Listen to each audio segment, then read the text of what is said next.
Right, good evening, good afternoon. Welcome to everyone. Thank you all for coming. I know that we're living in a rather strange world at the moment, but I was determined we wouldn't stop doing our Solr meetup.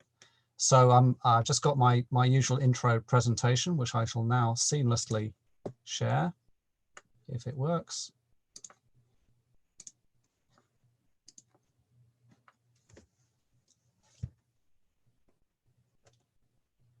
Eric, do you want to give me a thumbs up if you can see that? Fantastic.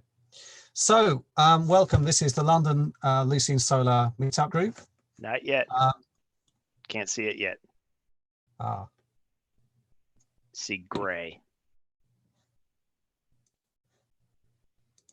How strange.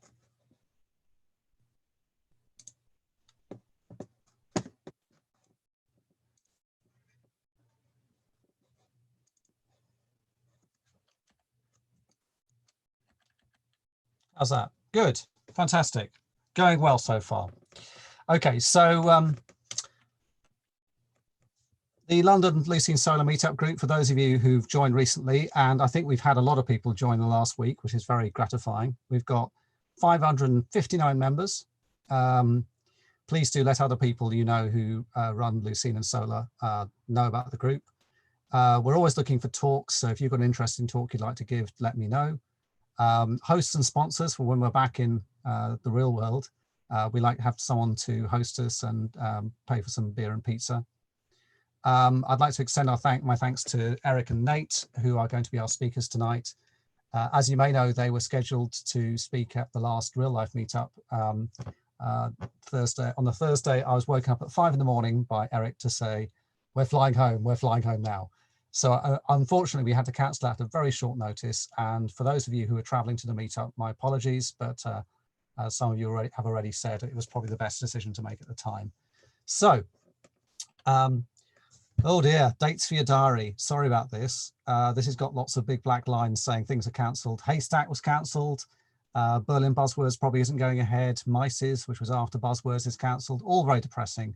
And Activate, I've literally just seen an email to say that Activate is now going to be a virtual event rather than a real life event, even though that's out in August. So that's all a bit depressing, isn't it? We can't go to search conferences. We can't meet with each other. We have to sit on video calls. Anyway, the good news is there's some very exciting things happening behind the scenes. I'm talking to various other conference organizers, and we're going to see some virtual talks, entirely virtual events. I think Activate itself is going to be a virtual event. And some of the organizers of the events you've seen are working together to see what we can do to put together the best of what we have, to make an experience that's great for everyone, and keep us talking, keep us interacting, build the community while we can't meet up in real life. So that's all very exciting. Keep an eye on our Twitter and we'll keep you updated as much as we can. Also, we were going to do some training around Activate, and we've launched an online version of that training. This will be happening towards the end of this month and early next month. So we're spreading out our 2 days of usual training onto 4 half days. So it worked for both people on the East Coast US and also in Europe. So do check that out if you're interested in our Think Like a Relevance Engineer training and couldn't make it obviously happening in Charlottesville. Some other news. Trey Granger, who's also writing a book called AI Powered Search, as some of you may know, has put up a JIRA about a proposed implementation of vector search for Solr, which is very exciting. So do check that out and take a look at it. It's literally gone up in the last day or so. So I'm sure he's looking for input, and it's one of those punts to see what people think. I think it's a long way away from being a finished implementation. It does look quite cool. The Search Network, which lots of people at OSC are part of. This is a group of independent people putting out reports to counter some of the stuff that comes out of the big analysts. We've just put a new report out, Search Insights 2020, which is freely available, Creative Commons licensed. You can download it, spread it around, republish it as you like. And it's got contributions from various people at OSC, so do check that out. It's a very business person friendly report. So if you have executives you work with who are maybe finding this whole video conferencing thing a little challenging, this is something for them to read. And it tells you a bit about how to build search engines, how to run search projects, how to choose search engines, that kind of thing. But check that out. And huge congratulations to Eric and Alessandro, both members of the London Solar Meetup, who've both been elevated to the rarefied atmosphere of solar committers. Let's have a little round of applause. You can clap or you can wave your hands. Well done, chaps. Thank you. Thank you. So obviously, if any of you have any solar patches you'd like committed, we will be publishing their emails later on in the presentation, and you can just tell them, because they love that kind of thing. Only kidding. But well done to Alessandro and Eric. I know it's been very long awaited for both of you. So today, we've got a couple of speakers, the speakers who were going to talk in London a few weeks ago. We've got Eric, who's going to be talking about streaming expressions in Solr, which is something that he's been playing with for quite a while now. And we'll then have a short break, maybe 5 minutes. And then we're going to come back with Nate, who joined OSC quite recently, who's a data scientist, who's making all us search folk actually look at data in the right way, figure out what it tells us and what it doesn't tell us, which is also important. And he's going to be talking about using statistics to bootstrap your collection of judgment data. So I'm looking forward to that one. We'll have another short break, and then we'll try and run our open Q&A session.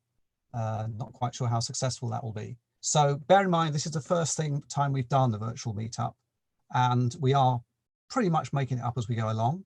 But I'm hoping with your patience and understanding, we'll make the best of this. The good thing is, I will say, we've got lots more people in the room than we normally have in our London meetup, and we have people from across the world, which is very exciting. So welcome to all of you who don't usually make it to London, but great to have you here.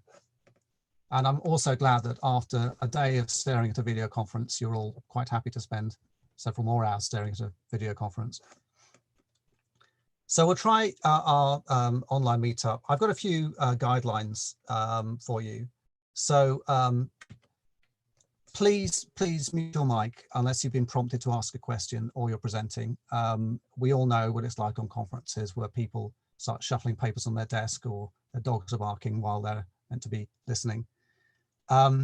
If you want to ask a question of one of our speakers, can you please use one of two methods? Can you email me at the address there, at chull@o19s.com, or use relevant Slack, which obviously all of you have now joined. There is a channel in there, #solar-london-meetup, and you can ask your question in there. And basically, I'll then gather a list while people are talking. Once we've finished our presenters' talks, I will then go through that list, pick the top, however many we can get through, and I will ask you to unmute and ask your question, and then the presenter can respond, and we'll see how that works. When we get into our general Q&A, please also submit your questions via the email or Slack. And then if you can answer a question, I'd like you to try and use the Zoom's raise your hand feature. Now, you may not be familiar with this, but if you float to the bottom of your screen and look for the participants menu, pop that up, a window pops up, you can see a list of everyone in there. And at the bottom, you can see an option to raise your hand. And I'll see that, and I can then ask you to answer the question. We don't know how well it's going to work. It may be total chaos. We'll give it a go.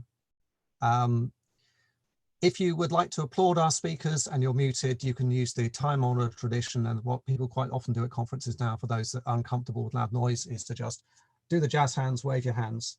And obviously you'll be doing that hugely after our two speakers. So thank you very much. Really looking forward to this. And it's one of our things at OSC. We really like to try and build and support the search community. So, you know, we put some effort into doing this, and we hope it all goes well. And if it does, we'll be back. We'll be doing more meetups. So without further ado, and if he's ready, and I'm going to hand over to Eric, who's going to be our first presenter. So if I stop my share now, by the way, we are being recorded. We are on Zoom recording, if that works. And I've also streamed this to YouTube, so we'll be able to pass this on to other people. But hopefully that'll all go flawlessly. So without further ado, I'm going to stop my share, and I will be putting links to all the presentations in various places afterwards. So if you would like the slides for the introductory talk or Nate or Eric Stork, we'll make sure they're spread around. But hope you enjoy it, and I will now shut up and leave Eric to give us his first talk. Terrific. Thank you, Charlie. Thank you very much. Yeah, this is really, really very exciting to have so many people. And I am really looking forward to talking about streaming expressions, which is a topic that is very near and dear to my heart. So I pasted into the chat window, as well as in the relevant Slack, a link to a GitHub project, which is everything that I'm going to be showing today. So I wanted to ask, I'm going to click on participants. Raise your hand if you've seen Joel Bernstein give one of his amazing talks about streaming expressions. Yeah, that's fantastic. Okay, there's a couple of hands that went up. And maybe you're like me and you're frantically taking pictures of the code that he's demonstrating as he walks through it. He definitely makes it look so simple. So, yeah, so my thought was I am literally going to walk through a bunch of different streaming expression commands that, and if you're interested in following along, just clone the GitHub project, and you will clone the GitHub project, and you will be able to follow along. So, all right, terrific. So I'm going to go ahead and share my screen.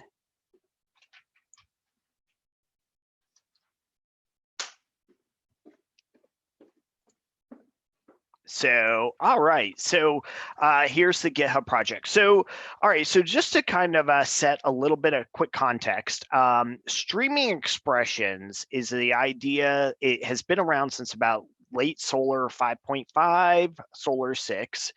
And it's the idea that instead of sending a request into Solr where you ask for 1,000 rows or 100 rows of data back, and then waiting until Solr processes your request and then sends all that back, and then you can request the next one. Instead, you can send a request to Solr, and then as Solr is processing the data, it's sending the documents back to you one by one. When I think about Solr streaming, I think about like Spark and how Spark works, right? With this idea of I can take a big expression, break it up, and deal with documents on an individual basis, or some of the other like stream processing tools that are out there.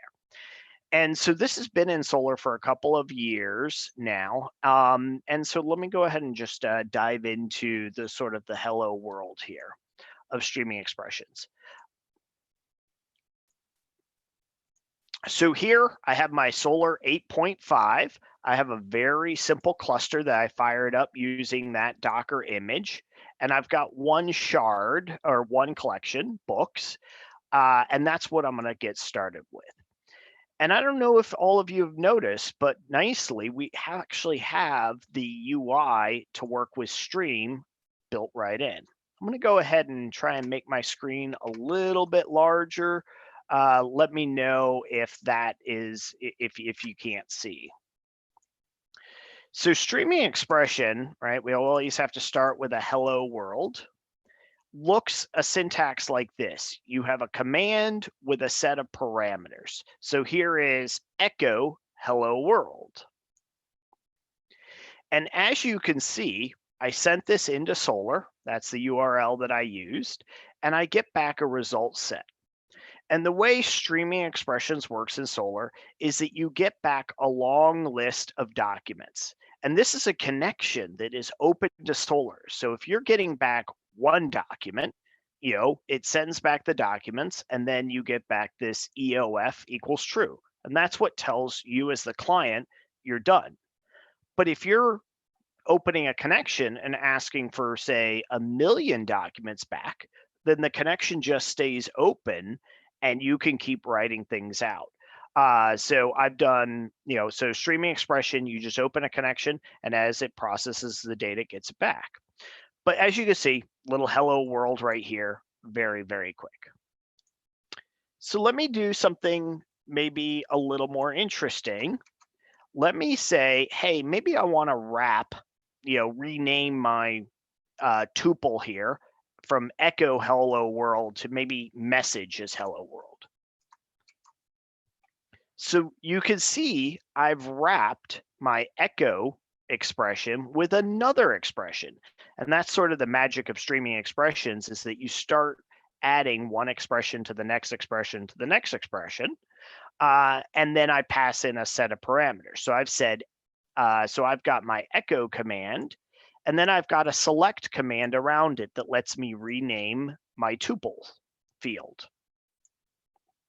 There you go. Now it's message hello world. So that's okay, interesting, but not super crazy. So let me do something maybe a little more interesting. Why don't I do a search? Why don't I look at my books collection, and I'm going to do the ****, ask for one row. Let's see, I'm going to go ahead and run it.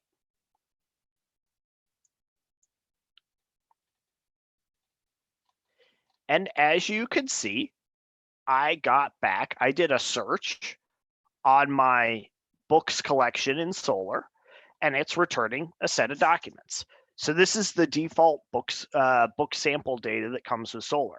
So there's a bunch of data. Maybe I want to look at a little more data. Let's go ahead and look at 3 rows. There I go. Now, my data set, for the purposes of today's talk, is very small. I think I only have 10 rows total. So obviously it comes back very quickly. But if I wanted to build a client that was going to consume this data, it would not be unusual for me to have rows equals as big a number as I want. So streaming expressions is heavily built to take advantage of the /export, the export handler, which is a optimized export handler for shoveling out large amounts of data. To use the export handler, everything has to be doc values. Again, optimizing for shoveling the data back to the client. For smaller data sets, you can use any of your other request handlers like /select or any other one that you might have. So let me also do maybe something a little bit more interesting.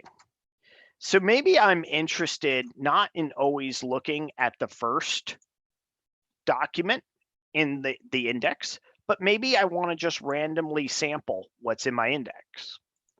So I'm going to use the random keyword instead of the search keyword. And I'm saying random, run a *** query, and return a random set of products.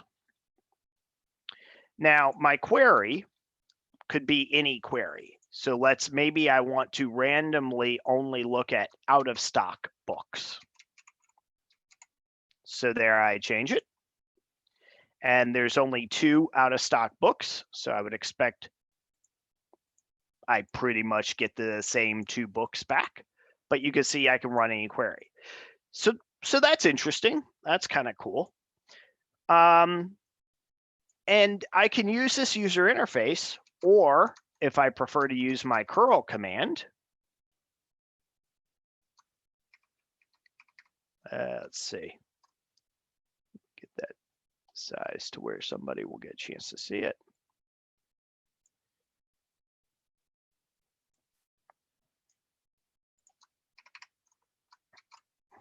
So there is a basic curl command returning my data set. Let's see, search, books, query. Let's see if I can limit the number of rows.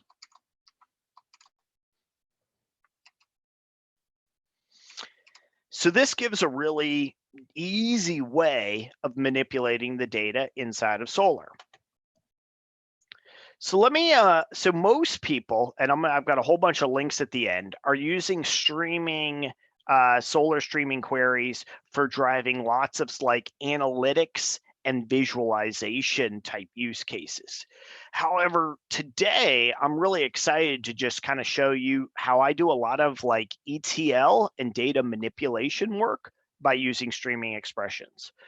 For example, how often do you need to make a new collection that has a subset of your data? So I'm going to go ahead and, as for this example, I'm going to go ahead and make a in stock books collection. Okay. Running my Docker command to create an empty collection. Give that a second to run. There we go. And let me go and reload my Solr. And now you can see I have books in stock. And just to prove to you, I'll have to make that a little smaller so I can get to the query button. There it is with no data. All right, well, let me go ahead and import some data.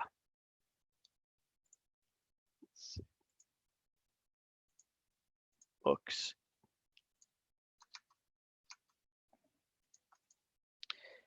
So now I'm going to show you a slightly more complex streaming expression. So here I have my basic search that's selecting the data I want, and that's going to generate a whole bunch of tuples that come back. And then I'm feeding that stream of tuples to the update streaming expression. And notice that it's a different Solr collection. It's instead of books, it's my books in stock collection. And so I'm sending updates, I think in batches of 500 by default, to this one. And then when I've done updating this collection, I've wrapped it all in the commit keyword, which will go ahead and do a commit for moving my data. All right, fingers crossed. Let's see how this goes.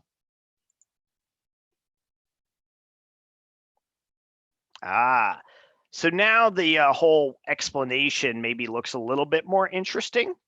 So as you can see, the way you read it, I mean, it shows it from a left to right. I think it's sort of a right to left. There's our books. We did a search, and you can kind of see some details about it, pretty small on your screen, I'm sure. That's us sending an update to some target. And then after that's done, a commit on that collection. And we get some useful debugging information back at the end of it. So, the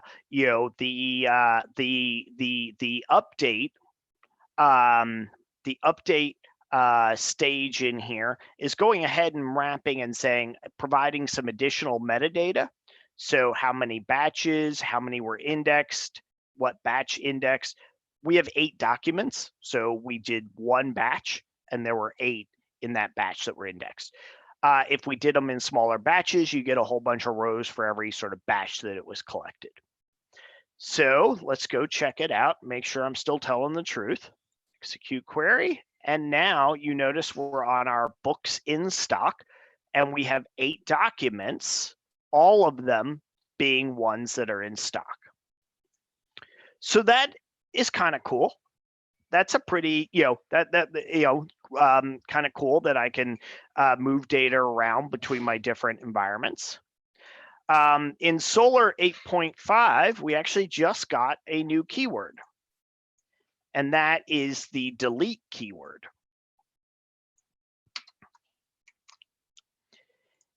And so, a little formatting in there. So you can see in this particular case, this is basically an implementation of a delete by query, only we're deleting by each ID. And so what I'm saying here is, let me go ahead and search, and then in batches of 50 documents, go ahead and issue a delete, and then finally a commit. Batch, I feel like that's a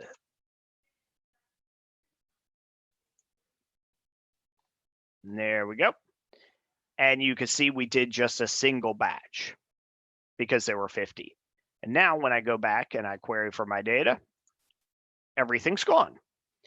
So that is a really useful way of moving data around. And often in relevancy testing or experimentation, you need to have a subset of your data and you're often, you don't want to be limited by the existing data loading scripts, which may be not appropriate for what you need. And so this gives a really easy way of grabbing data and moving it around. So let me go ahead, and what if a pretty common challenge is to then maybe need a random sample set. So there, I'm going to go ahead and I'm saying I want a random sample set of 2 in-stock books. Oop. There we go. And I think I clicked that twice, so we should have 4 books. Nope, random, there it is. There's our 2 books. And if I run it again,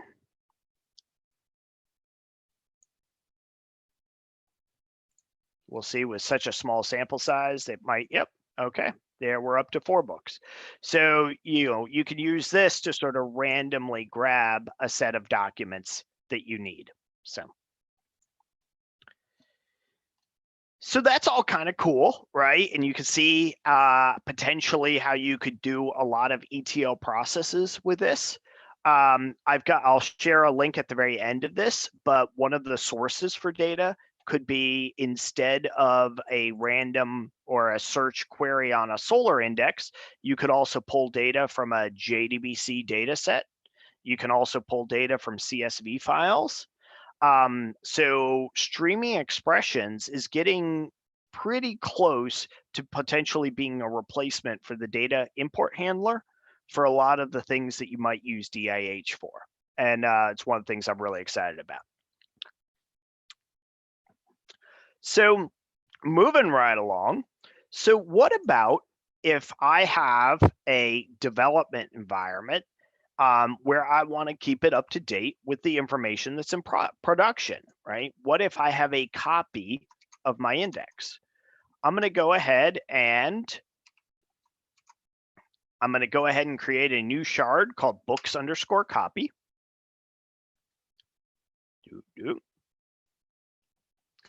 And I'm going to use one of the really exciting features of streaming expressions, which is the ability to create a daemon process that runs constantly,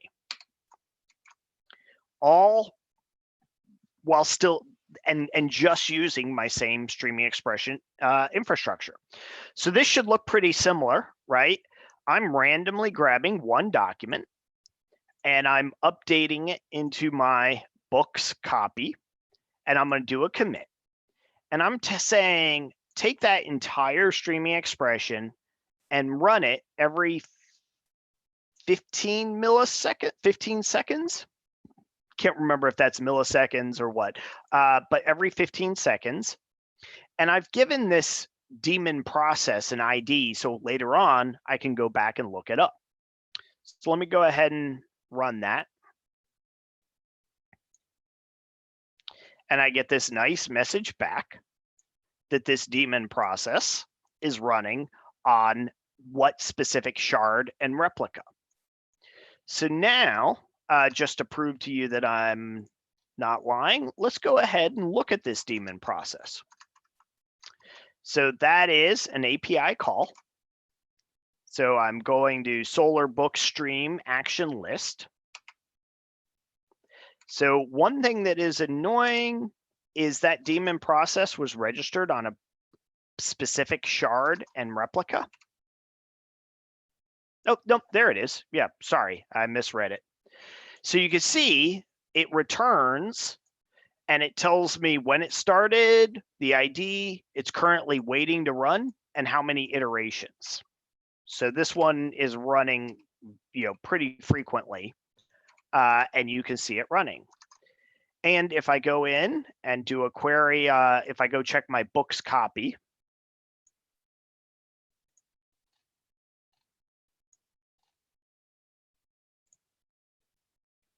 there you go. I've got 3. Now, and it's just randomly grabbing, sort of expected more by now.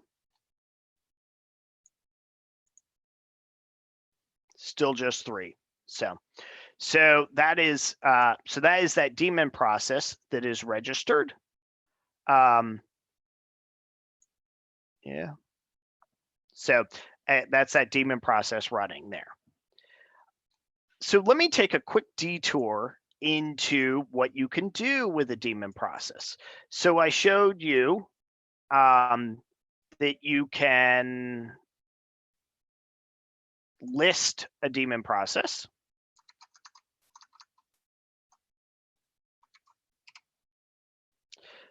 But I can also go ahead and stop it by passing in the stop command and giving it the ID 1, 2, 3, 4, 5. And there it tells me it's stopped, state terminated. But I can also start them once they've been registered. So you can see we've run it 137 times. Let me go ahead and start it back up. And there you can see it's running. And of course, we have a kill command to get rid of it.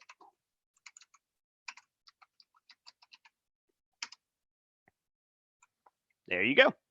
So I've talked to people who use a daemon process and streaming expressions to basically implement a version of like cross data center replication, where they had 2 Solr clusters, one hosted in one cloud provider and one hosted in another cloud provider. And they used some streaming expressions monitoring the data to copy the data between the 2 clusters and keep them in sync. And they said they had pretty good uptime with the daemon process. The daemon process is just a Java object running inside of a Solr node. And they would monitor it, and periodically every couple of weeks it would die, and they'd manually restart it, or had a script that would restart it like I showed you. And they had a lot of luck with moving data around with that. So that's kind of one of the biggest things I've been excited about. So that's all cool and interesting, and you can imagine lots of ETL processes that you could replace. You can imagine maybe recalculating page views and doing updates and things like that as a daemon process that runs every hour. Lots of those things that you could be done there.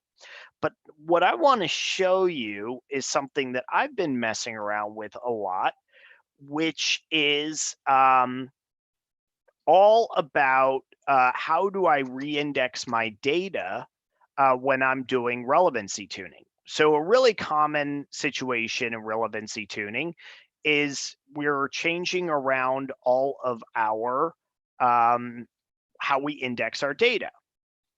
So from you query. There, we're up to 4. We seem to be running the same couple of documents over and over. So there's Orson Scott cards. So let's imagine for some reason that currently this returns Orson Scott card. And let's imagine that you actually wanted, say, a query for card lowercase, not to return Orson Scott card. Maybe your experiment is something like, we need to take case sensitivity into account, because if someone types in card uppercase, they want an author named Orson Scott card. But if they type in card lowercase, they're maybe interested in, cards, playing cards. So let's just imagine that that is the experiment we want to do. Well, the way we would solve that, one way is maybe to remove out of our author field the lowercase filter factory that is obviously taking card and making it lowercase, right? That's a filter. That's something that we have on all of we use all the time. So let's just slightly maybe strange, but let's pretend that that's our use case. So I'm going to go ahead and add a field using the API. By the way, I love all these APIs that have been added to Solr in the last couple of years. So first, I'm going to add a case-sensitive field. And as you can see, it's a basic text field, but it doesn't have the lowercase filter factory. And I'm adding it to my books copy field. And as well, so that's my field type. Now go ahead and add a field called author underscore case underscore sensitive. Going ahead. And then lastly, right, in order to get the data in, I'm just going to add a copy field. Now, most of the time at this point, I would have to go and re-index my data. And as you looked earlier, right, you know, as I showed you earlier, I could run that streaming expression that we had before, you know, to do, you know, a copy and copy the data over. No big deal. Except that if you've got millions of documents, it does mean that you're doubling the size of your index and you're just shuffling a lot of information around. And so I was curious if I could come up with a way of re-indexing my content in place. If I could re-index this and add that new field without having access to the source data. And so what I'm going to show you is what I've been calling bumping your index. And the way it works is that I basically leverage the atomic update capability of Solr to increment a field that I'll call bump. And when that field gets incremented, Solr reads all the stored data out and re-indexes it, which means it reruns all of the analyzers and tokenizers. So kind of a novel use case for the novel use case. Some might call it a hack, but it's worked well for me. So I'm going ahead and creating a integer field called bump on my schema. Again, using the API. And then what you don't know is that I've already added the library with my Java code that's actually going to do the bump, and I will show you. But I do need to tell Solr about my new command. So as you can see here, I'm adding a new expressible, i.e. a function for streaming expressions, com019s Solr streaming bump stream, and I'm giving it the name bump. So let me go ahead and run that. Oop, I already had it in there. That's a nice error message. And so just to kind of prove that it's there, although you know it is from that command, I'll list all my plugins and grep for the word bump stream, and there you are.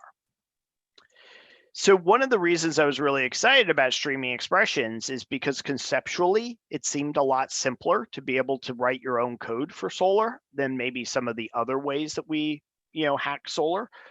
And this was my first experience. So, and I'll show you that in a moment. So here we go. And so I just want to go ahead and do a query, and I'll, $:*.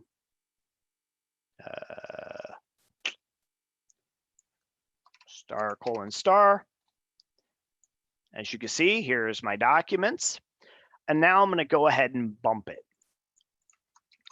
Paste in my streaming expression. So what I'm doing here to enable performance is I'm just grabbing just the ID field. And I'm telling the search command, go ahead and use the export handler, grab everything by ID, sort it by ID because that's what the export handler requires. And then just for fun, in very small batches of 2, I am going to bump each version. and then I'll do a commit. So let's go ahead and click it. As you can see, a couple of batches right here because I got a couple of documents. Now, what's happened under the covers is Solr re-indexed each one of those documents. Let's go ahead here and notice that I now have a field called bump:1. That was the field that I incremented. And every time I run the bump command, it basically increments that by 1. Now I could have chosen any field like sequence_I or any other field to do the bump. That's just the one that I added. So let's find out if the copy field that I added actually got run. So we added our field, author case sensitive card. All right. And that's what it was spelled before. So let's go ahead and run it. And there is our document.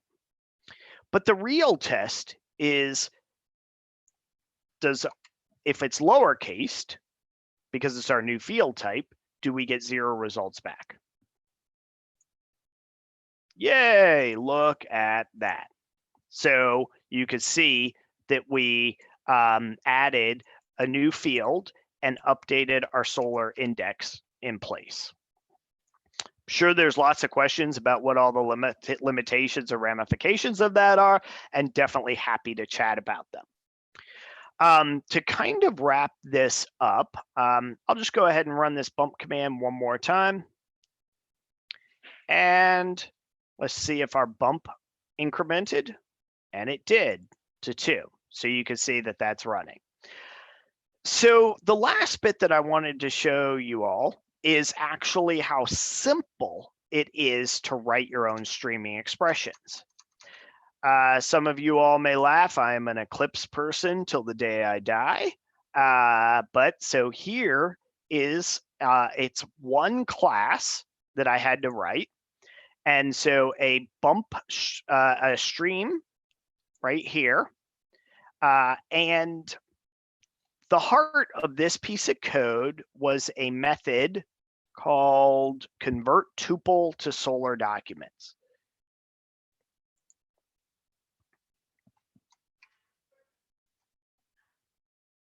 I'm not sure I know how to zoom in on Eclipse. But as you can see from this class, what I'm getting here is a tuple. That is the name value or tuple data structure. That's the very simplistic data structure that we use, much simpler than, say, Solr input document or Solr document. And then what I'm doing is I'm creating a Solr input document, and I'm just grabbing the ID from the tuple. And this little bit of nastiness is to do an increment operation on the bump field inside it as a Solr doc, and then I return it. And this method is being called by this read. So all streaming expressions have a read where I'm reading from the source of my tuples, and I just keep getting them. And if I run out of tuples, then it cuts out quickly. Otherwise, here I'm just collecting a batch of IDs, and I say upload batch to collection, which runs the atomic update command for those documents by ID. And this all runs together. Most of this class is all boilerplate that you just kind of fill in the couple of pieces you need. For example, this is basically the boilerplate here to populate the total bumped or batch number. So any sort of metadata that I kind of want to add in that would show up at the end gets put into here. If I look at the creator for this class, you can see here that I take in a stream expression, and this is the expression that I'm parsing, and a factory. And then there's a bunch of different helpers in here that help me parse the content. And if there's a typo or something else, then I can give back nice error messages. This maybe looks like a lot of confusing Java code, but honestly, I just cut and pasted it from another one, and it was not a big deal to mess with. So that's what the Java code looks like. And it is shared in that GitHub project that I shared out. So I also at the bottom, to kind of wrap up, have a bunch of links. Maybe the most relevant one is what Joel Bernstein, who created Streaming Expressions, calls his visual guide. And so this here is a great document that shows visually all the different analytics that you can do with Streaming Expressions. And it walks through all the different types of functions that you can do. So everything from vector math, matrix math, probability, signal processing, machine learning, all sorts of different features that are available inside of Streaming Expressions. And honestly, a lot of it is a little beyond me. But he's got some great pictures.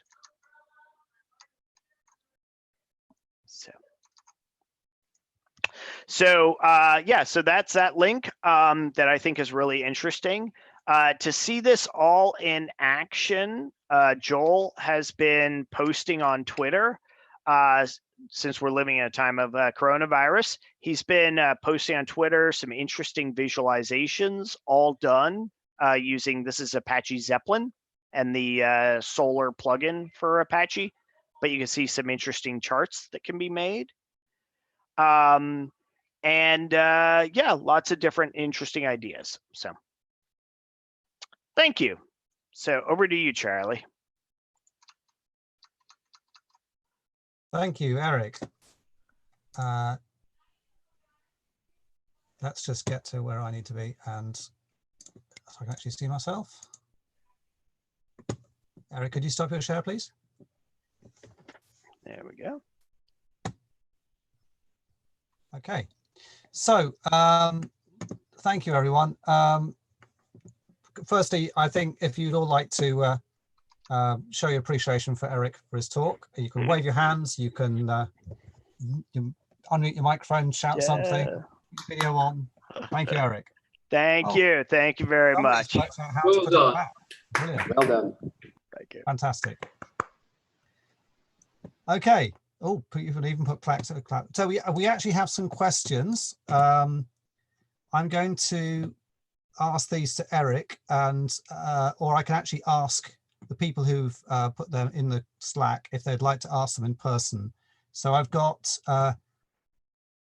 E. Ribeiro. Would you like to unmute and ask Eric your questions? Hi. It's possible to load 2 or more collections into a single collections using a single expression? Yeah, thanks. Great question. Definitely. So one of the things that's really exciting about Streaming Expressions is that it has like a join operator. And so you can join multiple sources together and merge them into one document. So maybe you have authors who've written books, and then you have a books collection and you want to flatten that out. Or maybe you want to do additional analytics. You can write a join keyword. And one of the interesting things about Streaming Expressions, partly got me really excited about it, is if you've played it all with the Solr SQL support, right, where you can send a SQL query to Solr and get SQL results back, that is actually all implemented under the covers with Streaming Expressions. The Calcite engine, I think is what we're using right now, takes your SQL query and converts it into primitives and streaming expressions. So yeah, so like joins and things like that, you can definitely do. Oh, okay, you answered my other questions too. Yeah. About selecting a subset of fields into another collection, and about joins. Yeah. So you know, if you start doing lots of joins, that select operator becomes your friend, because that's where you can like pick, you know, you may have 100 fields, but you only need 8 of them. So with the select keyword, you kind of pick the fields you want, change their names, normalize all your names, and then join them together. Okay, So thanks. Thank you. Fantastic. Thanks for your question. So I've got one more question in Slack. Andy Webb, would you like to ask it?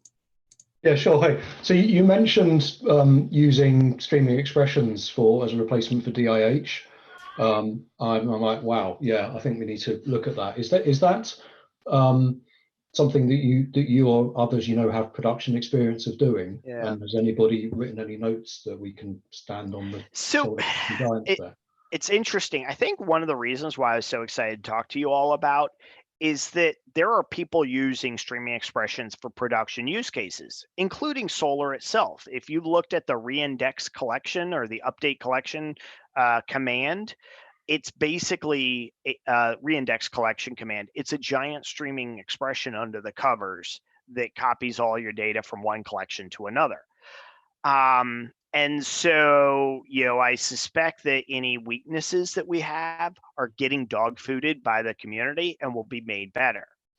I think that when I look at DIH, that code is sort of like, if it works for you, it's perfectly fine.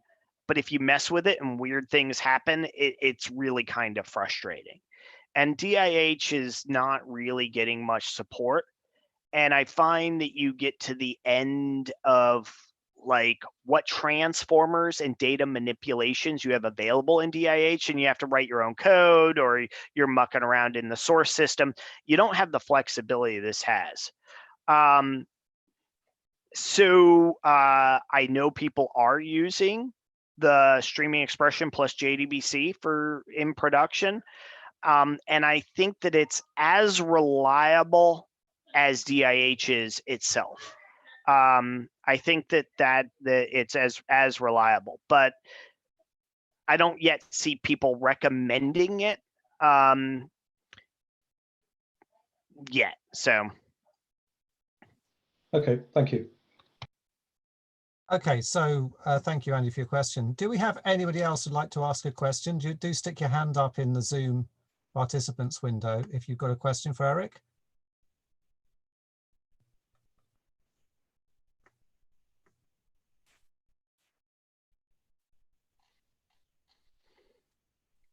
Terrific. All right. If you have other questions that come up later or other thoughts and you want to run by, definitely just find me. Always happy to talk about streaming expressions. I'm seeing it used in more and more interesting use cases. I think for streaming expressions to kind of get to the next level of adoption, we need a better IDE for writing a streaming expression, because miss a semicolon or miss a parend, and you get an error message. But I am finding it a really useful way of doing analytics inside of Solr, moving data around inside of Solr. The parallelization capability of it's been really cool to use, and it's nice that I can do a lot of things inside of Solr that maybe previously I would do inside of like a Spark cluster or another type of database, or have to write some little utility script to pull a bunch of data out, manipulate it, and then put it all back in. I like how simple it is just to do it right there. So thank you. Nicola, you've just raised a hand. Oh, yeah. So can I take the chance and ask my question then? I just got inspired by the closing remarks that Eric just made. Sure. All right. So Eric, I've been playing a little with streaming expressions, especially when it comes to graph traversal. But in my examples, my indices were always quite limited in size. So have you actually played with, well, not necessarily graph, but streaming expressions with a significant index size? Yeah. Talking about the So there's a bunch of code going on right now around graph, and I'll send you or post in the Slack the Solr issue. But I've seen a lot of stuff under the covers around graph terms. I can't remember what the Solr issue is, but I'll paste it. And I think that is people hitting sort of like, as the graph gets bigger, hitting performance bottlenecks. So there's definitely some work around there. There's definitely some work around there to make that faster. So, and I'm excited about the possibility of graph inside of search. I think that the two can be really powerful, and we haven't done much. We haven't done much around graph as a community. It's always over there as a Neo4j or something. And if we could bring graph and search, fuzzy search together, I think it'd be a really powerful tool. Thank you for your question. I'm going to stop there, and I just want you all to thank Eric. So please enable your video, wave your hands, whatever you can do just to show our appreciation. Thank you, Eric, for a great talk. Thank you very much. And Ramsey, 8.5, like there are lots of fixes to streaming. So the more you can be on the leading edge, the better. Okay. So what I'm going to ask now, we're going to take a short break, and we're going to return at 5 past the hour for our second talk. So if you could all be back for 5 past the hour, quick chance for a break, grab a drink if it's not too early in the day for you. And we'll see you back here for our second talk with Nathan Day at 5 past the hour. If you're watching this on YouTube, this is a good time to fast forward.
And we're back, our second. So Nathan, are you ready to start? I know Gus asked the question about license for the code in GitHub.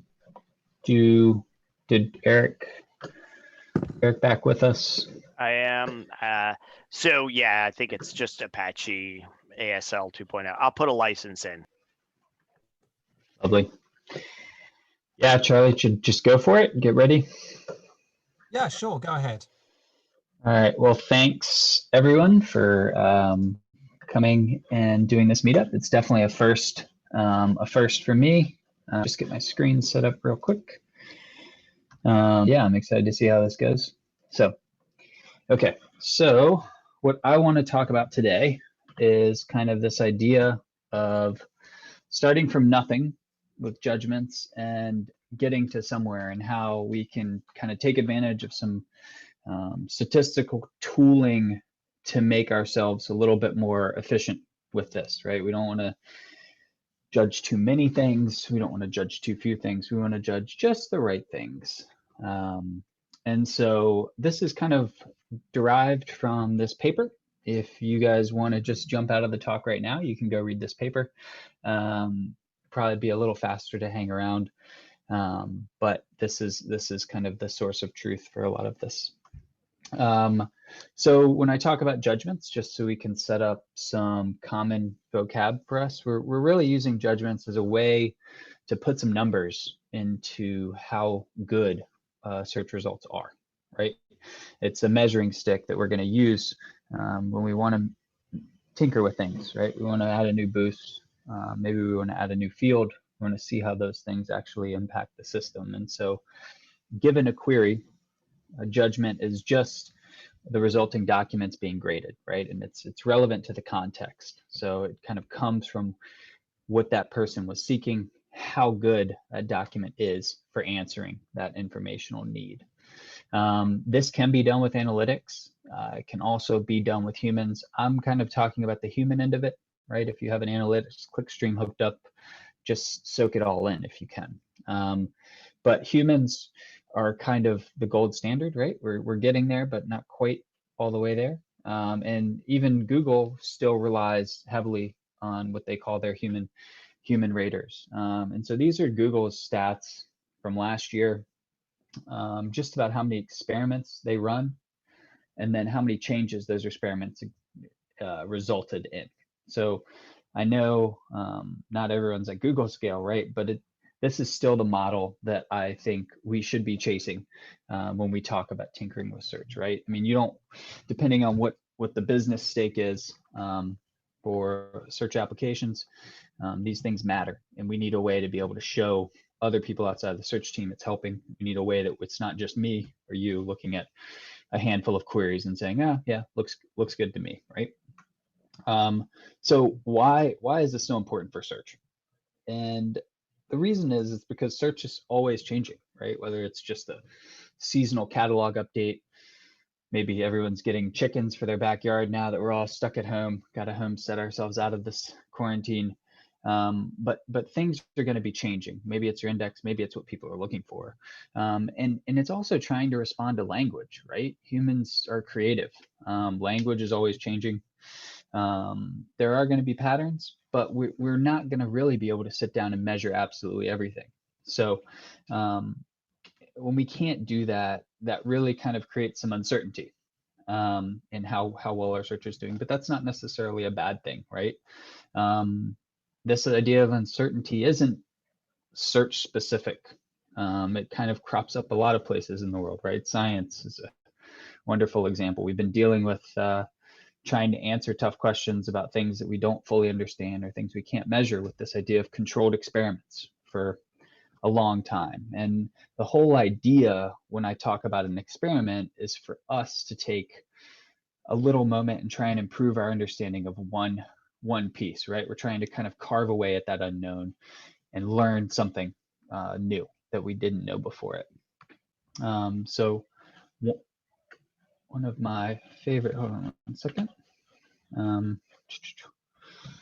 Where is my, trying to get back to Zoom. I feel like this Zoom,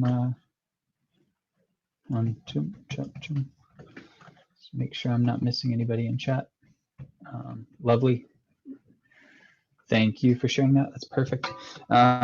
And so one of my favorite statistics quotes is from this guy, Julian Fairway. He's referencing this famous quote by Winston Churchill, right?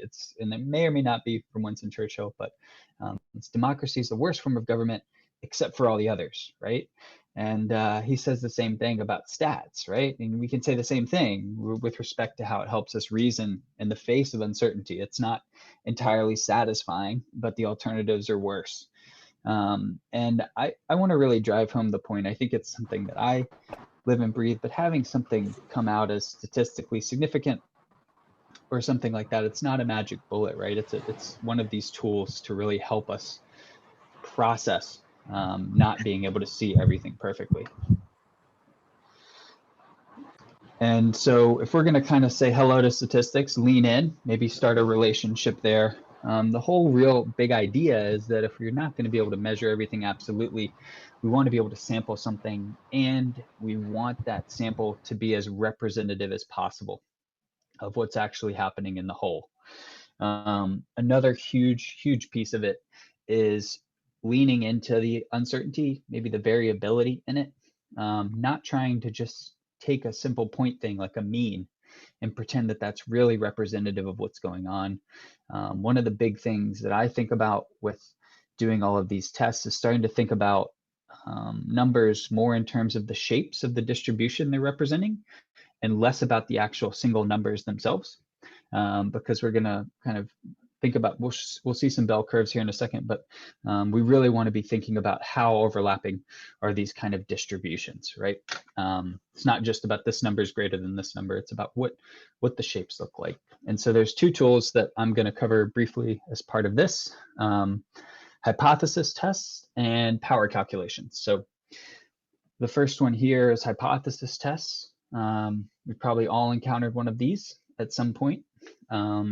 And it's really asking us if, when we get a set of results, right, how likely are those results just to happen by chance, or is something actually going on, right? Did we make a meaningful change?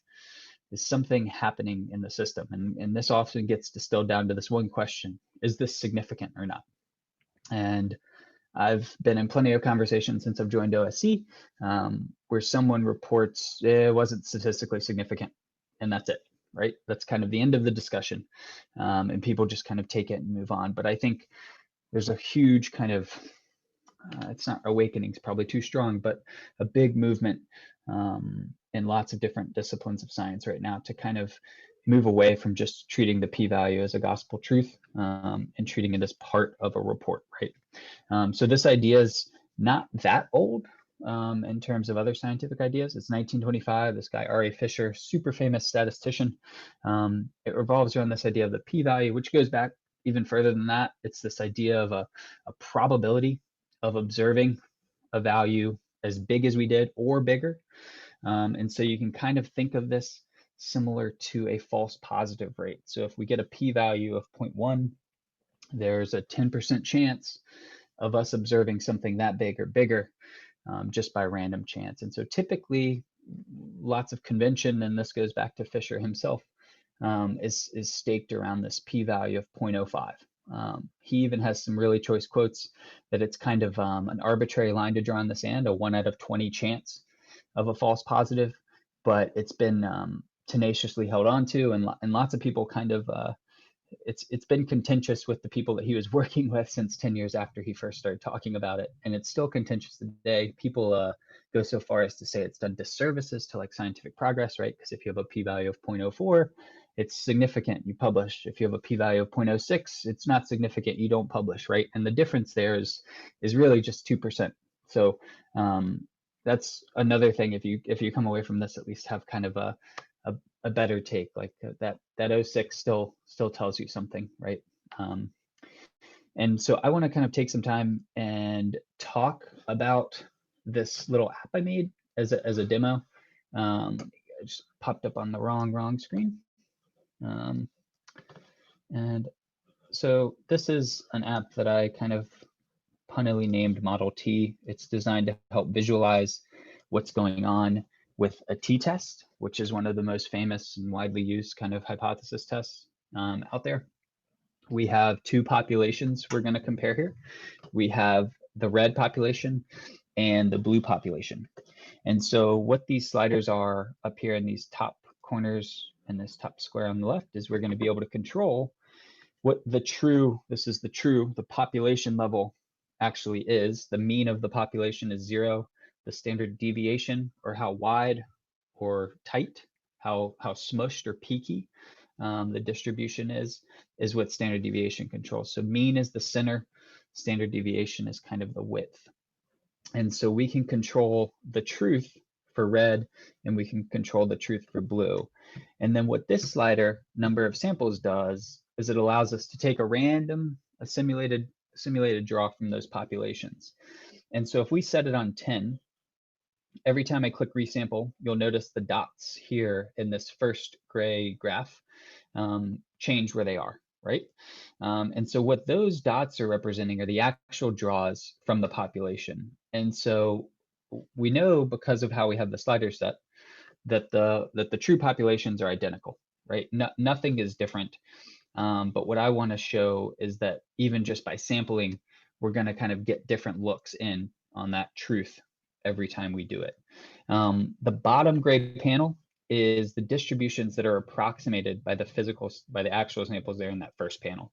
So you can see, just by luck of the draw there, for whatever reason, the red group was a little bit closer together than the blue group. And we can see that kind of in the numbers. So the standard deviation approximated there for red was 1.41, while blue was 2.12, right? So resample again, right? And we get a very different story again. So there's a lot of variability just in this idea of sampling. And I want that to really come through when we think about talking about how we test search, right? If I test a handful of queries, I test 10, 50, 100, 200, that's still just putting a dent in all of the unique queries that are probably in the query log and definitely in what's possible for the upcoming queries that your search system is going to experience. So if we reduce this number down to, let's say, 2 or 3, it's jumping around. Try and get them back down there at 2. Maybe I can't. But the higher and higher the number goes, I think I'm having some screen share woes, but the more samples you have, the better off you'll be, essentially, is the take home. But you don't want to do things in overkill land. So when you have 20, you can resample all the time and almost never see any differences actually happening. I really wish this could go to 2. I think it's screen sharing woes. So now that we're stuck on 20, we can start seeing if we can play with any of these sliders. So if I shift the actual true mean of blue, right, suddenly those distributions actually start to shift a little bit. And sure enough, this p-value that we talked about a little bit, the probability of observing something that was as big as that was very, very small, right? So seeing something that big is probably not due to chance. It's probably due to something actually happening in the distribution. And sure enough, I mean, the means are actually different by about 5. This, I didn't anticipate this, but and the take home is the width also changes things too. So the wider things get, the harder it is to determine them apart, right? If they're both pretty wide, this p-value is still different, but man, soon. So sorry about can't get the dial in right, but you can see that the wider things get, the harder it is to disentangle them. And so that's that for kind of describing t-tests. But I want you guys to kind of think about the actual shapes in the bottom, because that's kind of what the test is looking at, right? It's trying to estimate what's going on in the whole of the population.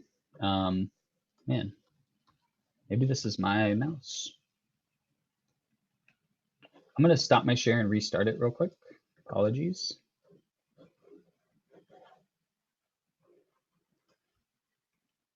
Huh. Yeah. Weird. Okay. I'm just going to abandon slideshow mode, but that should be fine. Okay. Maybe not.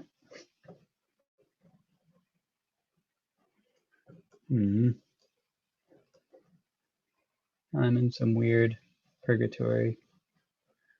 Stop share. Get my slides back. share.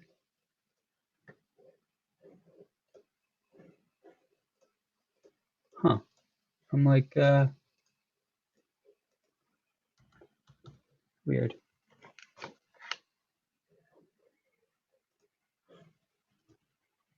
Okay.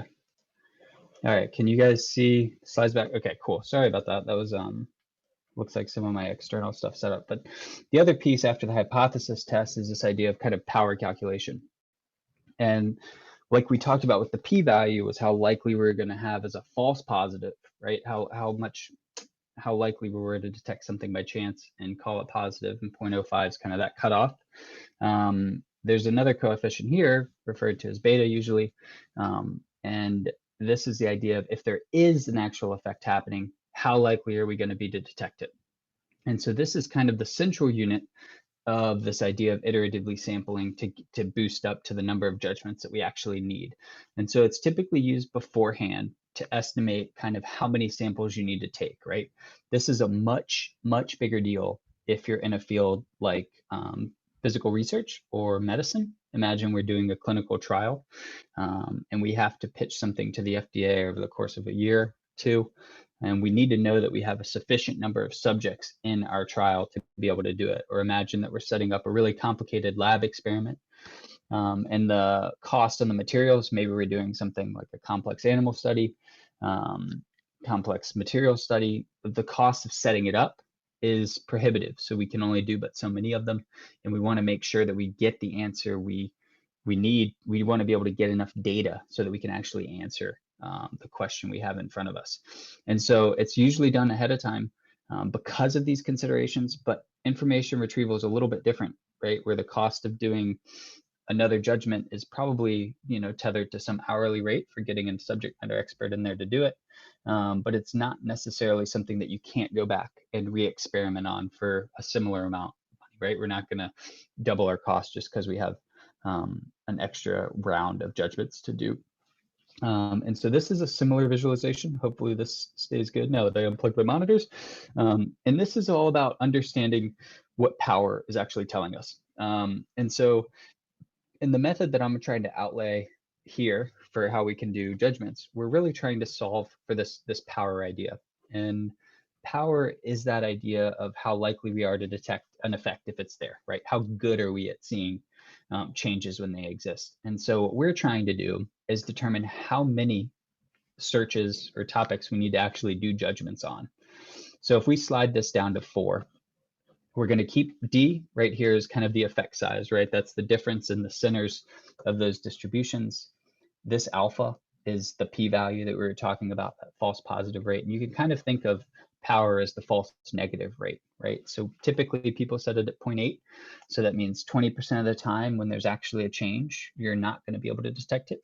And this has just kind of been a community bias in science to say that we're okay with more false negatives, right? Missing some things that are real than we are with false positives, making claims about something that is real that turns out to not actually be real, right? And that's pretty reasonable, but those parameters can also change depending on the situation, right? So if we have 4, we can see down at the bottom, the power is 24%. This is kind of how likely we are to make that type 2 error, not call it. If we bump up to 10 or 9, now we can see power increasing, right? Power and type 2 are directly correlated. So we have 47% here, right? Keep going up. And let's pretend that we want to hit 80% power. Like that's just, we're going to go with the conventions because it's a good place to start. Now we're at 75% power. We're going to add a few more. 76% power, add a few more. Okay, wonderful. Now we're at 84. So this would be, in this situation, maybe we did those in batches of 4, and we ended up kind of landing at 22. We ended up hitting the power we need. And this is kind of when we go in with the data that we have and do one of those hypothesis tests to say, is there anything going on? But we first want to make sure that the data we've collected gives us the ability to go in and actually answer that question. So here's the scenario that I want to lay out. And we have search system A, that's what's in production today. It's running, people are pretty happy with it, but we have a great idea for search system B. And now I want to make sure that what I think is a great idea is actually a great idea. I don't have any existing judgments, right? We're starting new. Maybe it's been a while since we did something like that. But I still need to figure out how to determine if this change is beneficial, right? So how many judgments do I need to do so I can get budget for it, and I can come back and be confident about the answer I get. Because if you have too many or too little, either if I have too many, I've wasted a bunch of money. If I have too little, I didn't give myself a chance to actually tell if that experiment is worthwhile. So how do we guess, right? I remember kind of playing those guess how many candies are in this jar game when I was younger, field days and things like that. And I'd always use some kind of crude, that's like a circle, probably this much area, Skittles this big, me kind of guessing like that. And that's a pretty good way to get in and approximate how many things were in the jar. I never actually won those, but maybe it's not that good of a way to guess. But in the real world, we don't want to be totally off, right? We don't want to waste a bunch of money, don't want to blow a bunch of resources. We want to kind of guess well, or guess as good as we can. And I'm going to outline 3 ways here of doing that. So the first one is past experience, right? And this is great if you have a lot of past experience. And it's good because there's really no extra work for me to do, right? It's already in my head or in a database somewhere. I can pull it out, check it, run with it. The downsides are it requires experience. And the thing with search is that that paper that this is all based off did a bunch of different search engine comparisons for stuff that was submitted to Trek. They found there's no true population of deltas between search systems. So all of the changes people are making to search are kind of unique in a way and different. So there's not really this guarantee, right? That just because I saw it on the last change I made to the search system, I'm going to see it in this most recent change. So past experience, maybe not the best way to do it. Then there's this test experiment idea. And so this is pretty good. And it's what people do a lot in the sciences, right? Do a little pilot presentation and then see how that informs how many judgments on searches that we actually need to do later. So we take a little subset, use that to estimate that effect size, that D from the visualization, and then throw all those test terms away, and then take another sample for the real experiment. This is good because it gives us this option to stop early, right? If we see that it's just not working, my change in search system B is really bad, and we can abandon it early. Doesn't take any experience to do this, right? We're doing it very empirically, and we're sitting down and making the calls on ourselves. But the downsides are we're kind of wasting a little bit of effort on those test judgments, right? And it still doesn't really absolve us of this issue of how many searches do we need to put to the test group, right? To do this test group. So it becomes a circular problem a little bit there. And so kind of the winning strategy or a way to be the most efficient and ruthless with how much time and effort we spend on doing judgments is this idea of iterative estimation. So what you have to do this without kind of fudging the numbers is you set up front what kind of power we're looking for, right? And so we said in the visualization demo that we wanted to chase, we'd be happy with 80% power, right? And that's just a trade-off you kind of have to make for yourself. But if you don't have strong reasoning, that's a great place to start. And then we evaluate in batches. So let's say we pull 20 queries out and then do judgments on them. Then we kind of sit down, we re-estimate what that effect is between A and B at that point. And maybe we're just at 60% power. So I go back and I grab another 20 queries. Okay, come back in, measure my effect size between A and B again. I'm at 75% power. All right, go back, pull another 20 out, measure again. Okay, now I'm at 90% power. And so that's when I can stop and I can actually then go in and do the hypothesis test. And so you might overshoot a little bit, but you're not going to overshoot a lot. So we're not wasting a lot of effort here. But the downside is it is slightly biased to actually being able to find significance. And so that's not a big deal if you're aware of it, right? Maybe you kind of shift that p-value threshold a little bit lower to be a little more restrictive on it. But it is important to like own up that we're doing this kind of sampling process to do it. but it's still a very kind of rigorous way that we can think about it and be transparent about what we're looking for in our data. And it gives us a quick way to kind of get home and get answers on whether changes to the search configuration are good or bad, and whether we should push them any further. So that is a wrap for the talk. I hope it's useful. I will love to get questions from you guys. If you don't think of them now, I'm on Relevant Slack too. And then that's my Twitter handle. Yeah, you can bother me at either one of those, and I'll do my best to get back and talk about things, because like Charlie said, it's only been a little while that I've been involved with search, but it's been fun so far to kind of learn all this new stuff and buff up on all this stuff that I don't know. So thanks for letting me speak, and I'll turn it back to Charlie.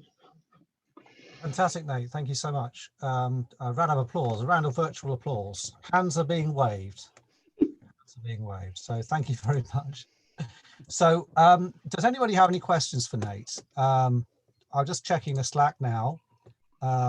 Model T is pretty cool. Congratulations. Is it available on GitHub? Says yes, I will drop a link in. It's also hosted as it is here.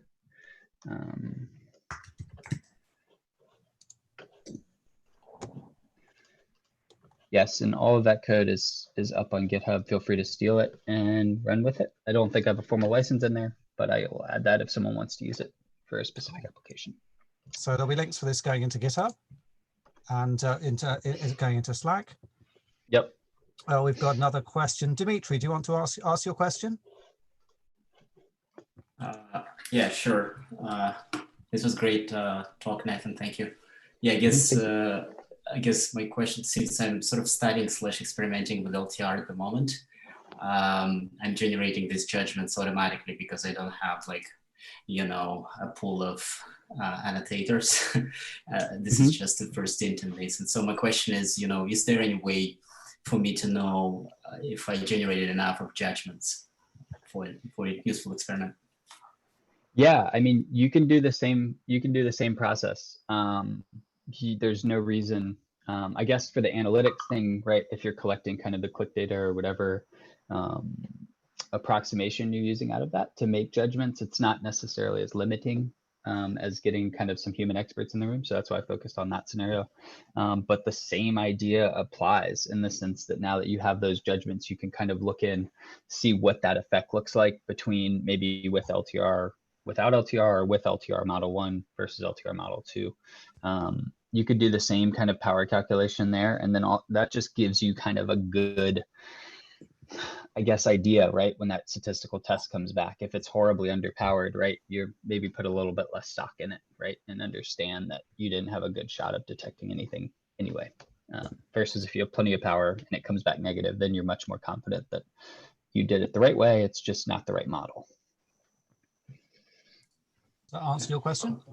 Yeah, I mean, maybe I still need to learn these things myself as well, like power and stuff. But like, can you point to some open source implementation that I could use, like, to calculate these things, or they're trivial enough to implement?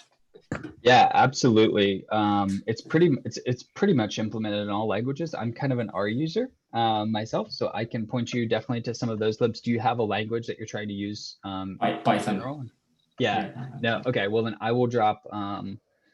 I'll send that as kind of a follow-up. I'll put some libraries in there because there's plenty of this stuff out there. Yeah. Yeah, for sure. Thanks a lot. Totally. Gus, you had a question. Gus, can you hear me? Yep, I'm now off mute. Yeah, I just want to, since you're doing hypothesis testing and you were showing the t-test, couple of sort of standard things that I didn't hear you mention are tests for normality and heteroscedasticity. Yeah. Yeah, no, those are definitely there. And I think if I was going to pick, I think there's a whole nother talk brewing that I kind of thought about getting into here about like why we should all do Wilcoxon tests instead of t-tests. Yeah. as like a non-parametric, approach to it. But I think there's a ton of papers out there about using t-tests for search, and they're kind of all saying that once you hit you know, some sort of criteria like 40, 50 or something like that, the t-test kind of does a good job approximating the results of the, you know, other kind of Wilcoxon or like permutation tests. But I think there's, you know, out of the box, it would be much better if we taught kind of the Wilcoxon test as the non, you know, the default instead of the t-test. Yeah. But that's just not where stats is. And like about the heteroscedasticity stuff, we know that search stuff is like non-normal, and you're spot on about that for most of the things. And I just think that lots of those non-normality tests, depending on what the sample size is, will kind of always be able to come back. They're not. There's a lot of stuff. I come from like a biology side of things, and we kind of leaned away from doing the non-normality tests because even mild fluctuations away from normal, which is going to be really common in like a small sample, could flag it. And that doesn't mean that normal is not a good approximation, right? I mean, I think I always kind of fall back to this idea that like they came up with the normal distribution based on doing a bunch of kind of like random noise together generates a normal distribution. So even if we don't know everything that's actually going into it, the normal is like a really good guess. Okay. Yeah. I also want to make sure I say that this is a really nice talk, and Cool. also I come from biology background, so maybe we Lovely. should chat sometime. I would love that. Yeah, I feel like a fish out of water with all these super engineer people, and like I just am like, so Cool. thank you. That's geeks together. Marvelous. Okay, so do we have any other questions? Anyone else got a question, Nate?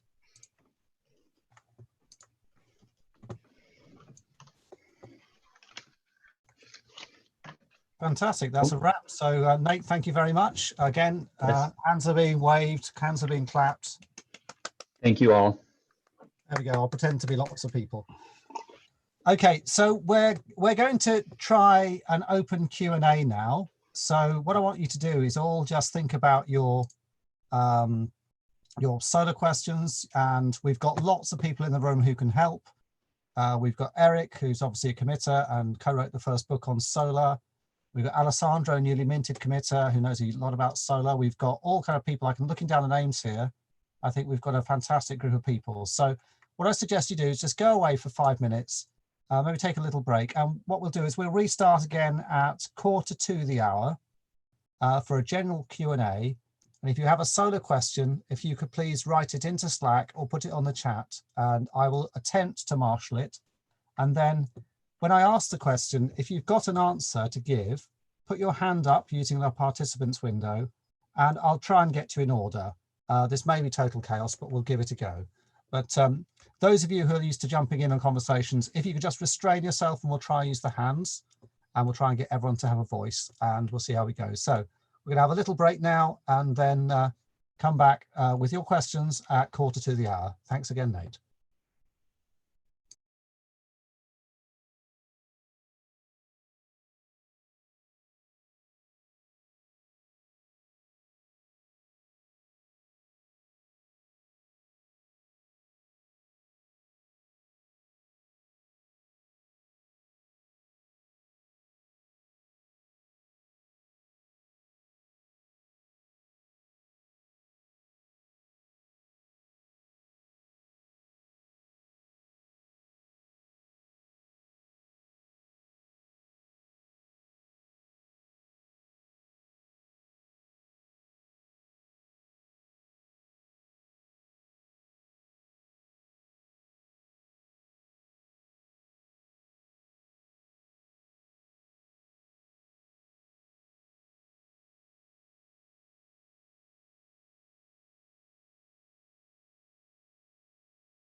Okay, and we're back. So,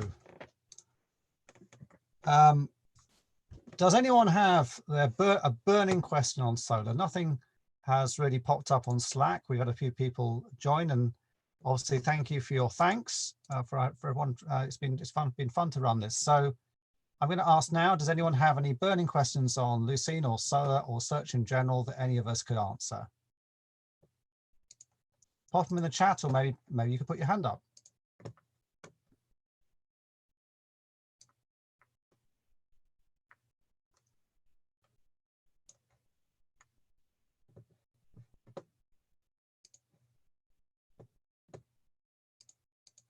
We've told you everything you need to know, it seems.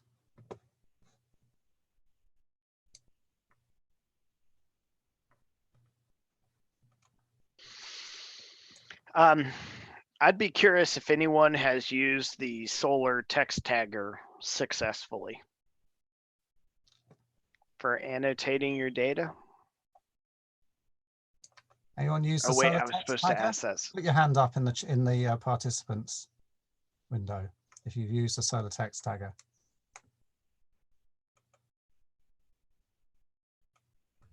I think you may be the only one, Eric. Oh, hang on. A hand has gone up. Yeah, it's me. It's me, Charlie.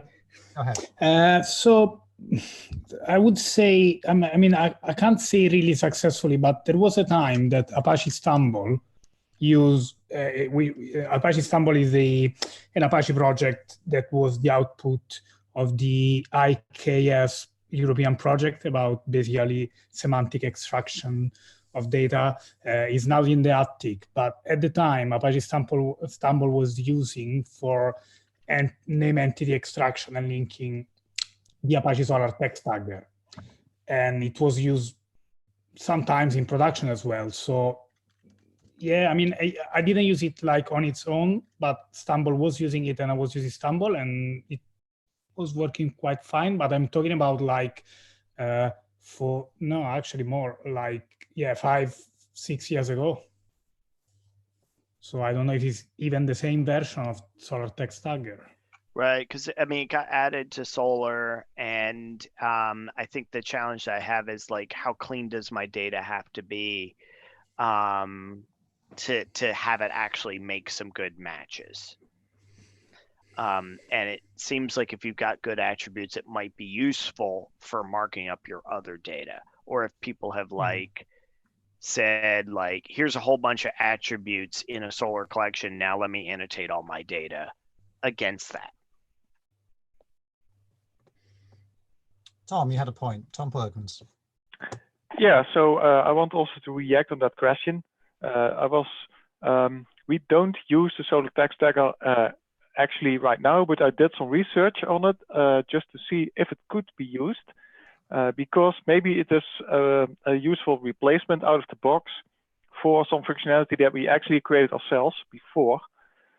So what we do in our organization, we have a lot of dictionaries containing concepts, and incoming queries are matched against those dictionaries to see if a query contains those concepts.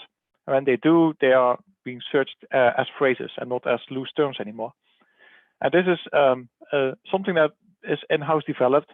And the technique that we use there is just basically when a query comes in, we create all kinds of shingles of that query, all possible combinations, and do individual lookups of each of those shingles against the dictionaries. And that works. I mean, we are happy with that. It's just that doesn't really scale and it's really homegrown. And if Solr has something out of the box, it would be great. So I was looking for Solr text tagger as a possible replacement for that. And actually it came pretty fast. It really almost does what I like it to do. Just given an incoming query, I like to know what things from my dictionary are actually matching that query. But I actually got stuck at some point where it was kind of a bummer to find out that it seems that the Solr text tagger does some text analysis as well, but apparently the text analysis happens before it does its internal shingling. I assume that shingling also happens by Solr text tagger. which makes it in the end less useful, because when the text is already analyzed, the signals can potentially be different, because sometimes words are being stripped out of the original query. So I was just wondering if somebody knows if this is also something you can kind of tweak. I know it's a pretty deep question, but yeah. And maybe not the correct audience. I can maybe post this also on the mailing list. See what I can get back. Yeah.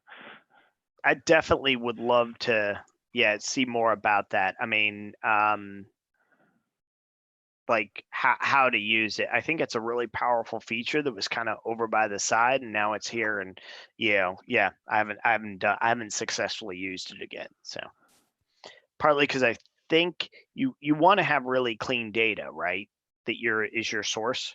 What you're matching against is really clean. Yes, the dictionaries they are clean. They are just concepts. Okay. Thank you, thank you all. So it doesn't sound like we got a definitive answer to that one, but thanks for your input. We've got a question from Audrey. Well, actually, several questions from Audrey, and I'm going to summarize it just to save a little time. So Audrey starts with how do most of you get human judgments in practice? In practice, mostly here that people use proxies like click models, but I'd love to hear how others do. So anyone got a very quick treatment of how do you get human judgments, especially when they're expensive? Do stick your hands up if you've got a quick way to illustrate this.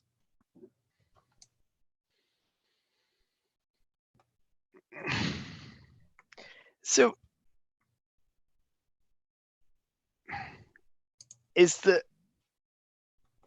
I mean, I guess what I'd sometimes answer is the human judgments just impossible to get? Or is it that we just don't want to do the work because it's kind of manual and painful? And, if we called this machine learning and I need labeled data, everybody would be like, oh, okay, we do this to go get our labeled data, or we do this to go get our labeled data, or we have a team of people who label our data. And like it, for whatever reason, seems totally socially acceptable to get a bunch of people to label data in like a pure machine learning project. But when it comes to judgment lists, nobody wants to do it.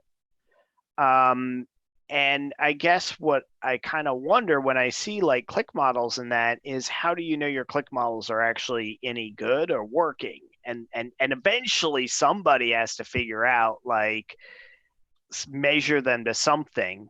And it just seems like, often that's a human like looks at the click model and says, yeah, it's working. And so I wonder if you're just better off to figure out what's the smallest click models.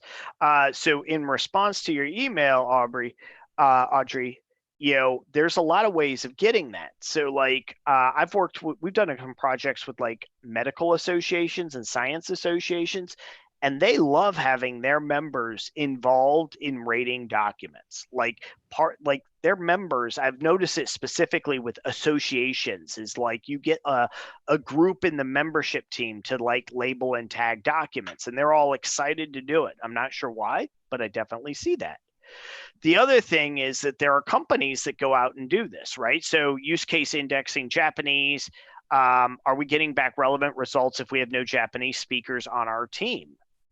That's a great place. Companies like, Appen, right, is a company that their whole platform is you define what kind of judge you need. So I need, I need a Japanese speaker who knows this topic, and they go do them.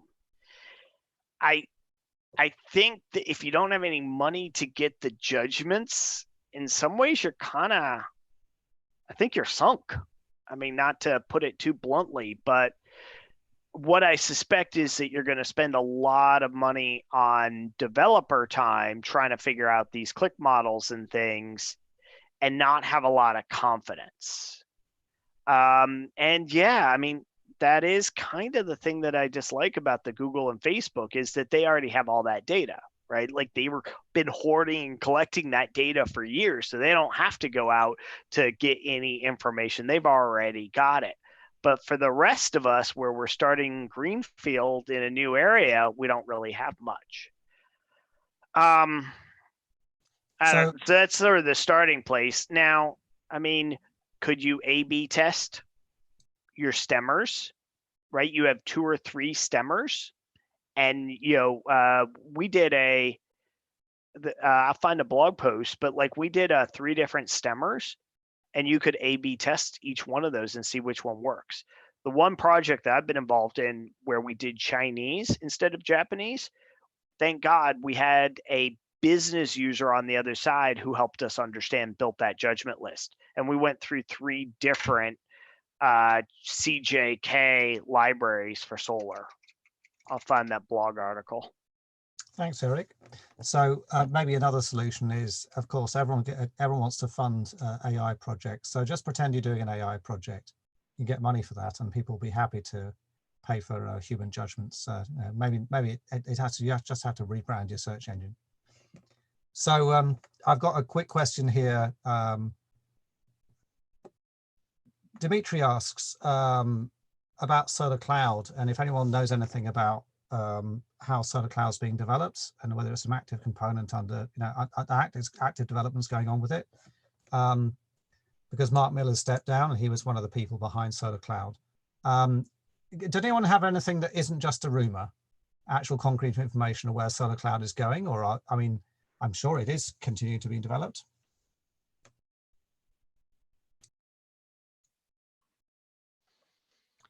Do put your hand up if you've got any concrete information.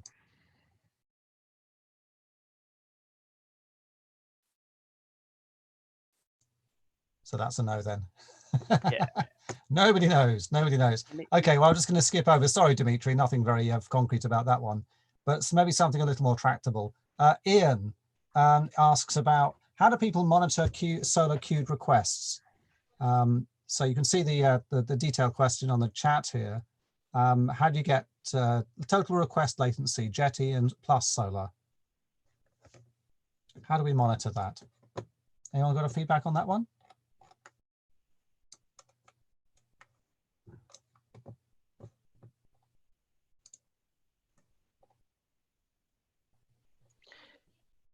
Yeah, I don't have a lot to contribute on this one. I'm sure some of you out there are monitoring Solr. I guess just a bit of background on it is, yeah, so sometimes you see a latency spike, and previously, I guess using normal select handler, and then we changed to using the export handler. That sort of reduced the latency a lot, but it's just occasional spikes. It's obviously Solr's busy processing a query. You use like semitext to monitor the actual latency, and you can see that inside Solr, the actual execution handler is pretty quick, but obviously it's still got to send the response. So there's an overall latency, and obviously when it's busy, they can't process the other requests. It's just monitoring what's going on under the hood. Overall, why the requests are queued. I guess in a .NET world or IS world, you can see those queued requests easier. Don't know in the Java Jetty kind of world what people use to monitor all that. So there's a few suggestions in the chat there for you. Prometheus seemed to be popular, and there's a so I don't know if those are useful directions for you. Cool. Yeah, looking at Prometheus with obviously with Docker and Kubernetes. So yeah. Mm-hmm.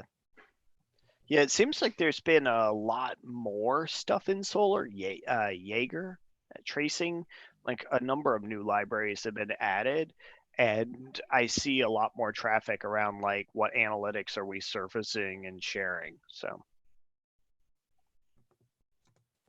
vote for Prometheus there.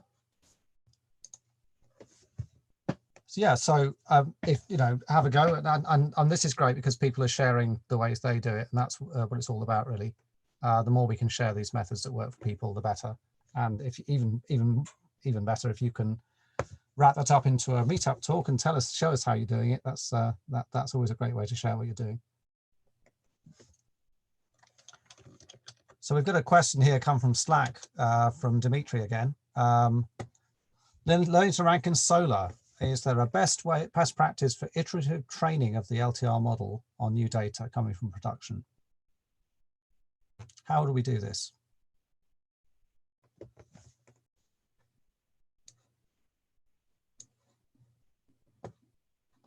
Alessandro? Yeah, I think so. The very quick answer would be no, there is no way to do that. I mean, you can build new models, right? So iteratively training, if you mean just add training data to a model that was already existing, yeah, that's I correct. don't think, I don't think that is supported right now, because basically what Solr supports is the possibility of having a model and use that model to re-rank, but you can't change the model. The model effectively is just a JSON. You need to upload a new one. You can't, I mean, the training will be, I mean, the generation of the training set would be somewhere else, right? And once you have trained a model, you need to retrain a new one. I don't think you can just, at the moment, I mean, there is no online training like support, as far as I know.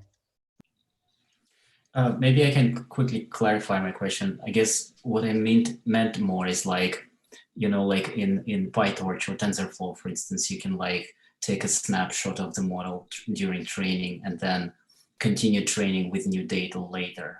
So I'm okay to re-upload the data, you know, if that's what you meant, but I'm mostly like asking if any of the off-the-shelf LTR models support this way of iterative, you know, post-training.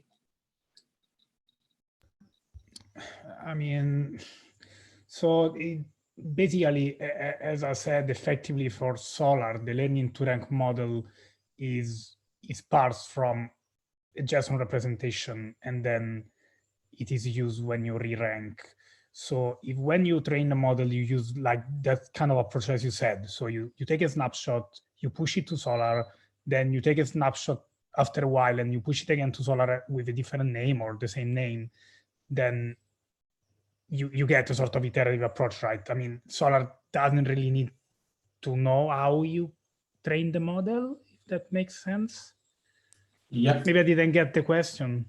Yeah, I guess, I mean, I didn't yet play with deep learning models in chance. Yeah, I should play more and just see if they would support this, you know, snapshotting. What model once, and then if you have more data, you need to retrain it from scratch, which takes a lot of time, obviously, right? If you have a big data set. So yeah, in iterative mode, I would kind of assume that I can add more data and just train for that, you know, kind of fine tuning the model for the new data.